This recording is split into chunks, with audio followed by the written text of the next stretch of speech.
I found out on a Tuesday, not a dramatic Friday night, not after a big fight. A quiet Tuesday when I was going through Adie's bag looking for her lip gloss.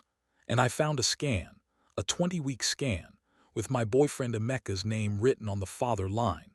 I want you to understand something first. Adie's was not just my friend. She was the girl who held my hair when I was vomiting after my first heartbreak at 19.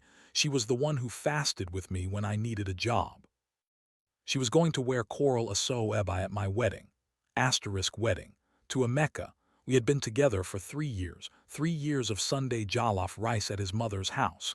3 years of me defending him when my auntie said this Lagos boy will break your heart. 3 years of me saying, no, Emeka is different. I was so stupid.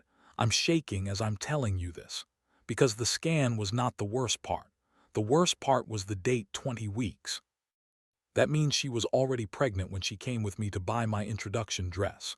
When she sat beside me and said, Chisholm, you're so lucky. Emeka is a good man. She looked me in the eye and said that. I sat on her bed for I don't know how long. My hands were cold. My brain was refusing to process what my eyes were seeing. I kept thinking, asterisk maybe this is someone else's scan. Asterisk maybe there's an explanation. Maybe I'm going mad. Then I saw the date of the appointment on the back. It was the same weekend Emeka told me he was in Abuja for work. I called her. She picked up on the second ring, laughing about something in the background.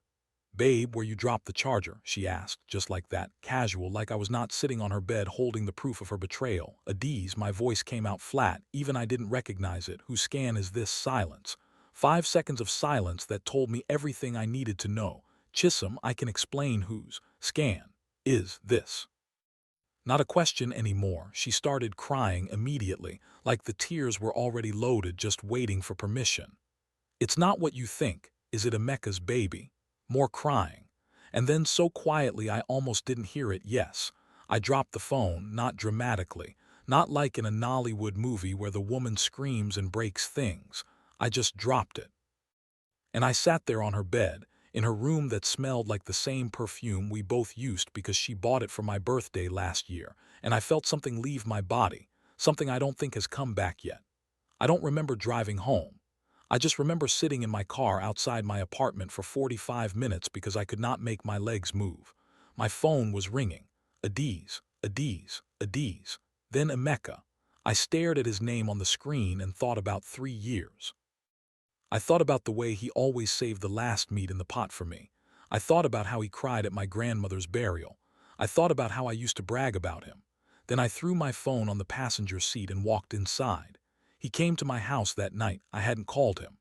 I hadn't said anything, but he came, which means she called him first, which means they talked before he came to see me, which means they were already coordinating their story. 3 years, and I was the last to know.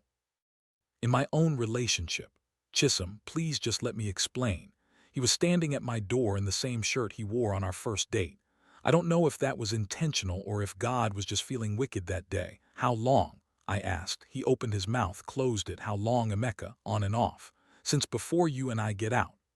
Out of my house here is what nobody tells you about betrayal. It doesn't feel like fire. It feels like cold water, slow rising. Until you realize you've been drowning and you didn't even notice. I called my cousin Ngozi that night. She's the only one I told. She came over immediately, no questions, just a bag of chin-chin and 2 cans of malt like we were 15 again. She held me while I cried. And somewhere between 2 a.m. and 3 a.m., I said the thing out loud that had been sitting in my chest since I read that scan. She was my best friend. Not he was my boyfriend. She was my best friend. That was the part that was destroying me. Because Emeka, men have been doing this since Adam started blamming. Eve, I was not even surprised. I was hurt, yes, but I was not surprised. Adie's knew everything about me. She knew about the pregnancy scare I had at 21 that I never told anyone. She knew that my biggest fear was ending up like my mother, loving someone who doesn't choose you back. She knew. And she looked at everything she knew about me and did it anyway. 2 days later, she sent me a voice note, 12 minutes long. I haven't listened to it. It's still sitting there in my WhatsApp, that gray play button just waiting. I keep picking up my phone to press it and then putting it down again. Because I don't know what I'm more afraid of, that she'll say something that makes it worse, or that she'll say something that almost makes sense. Emeka has been texting every day yesterday, he said. I still love you. What we have is real. What we have, present tense. Like there is still a we. Like his baby is not currently growing inside my best friend's body. Like I'm supposed to compete with that. My introduction was supposed to be in April. My mother has already paid the caterer a deposit. I haven't told her yet.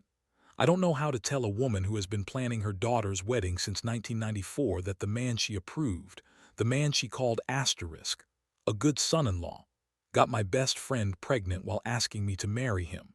So here is where I am right now, sitting in my car outside my office. Writing this out because if I don't tell someone I'm going to implode. Adi's voice note is still unread. Emeka is still texting. My mother is still planning a wedding that is not happening. And Adi's, my best friend, my sister, the girl who was supposed to stand beside me on the most important day of my life, is 5 months pregnant. I pressed play on the voice note this morning. It lasted 3 seconds before I stopped it.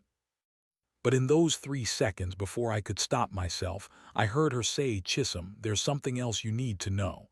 Something about Emeka, that something else. What else could there possibly be? What else is there? Like and follow for part 2.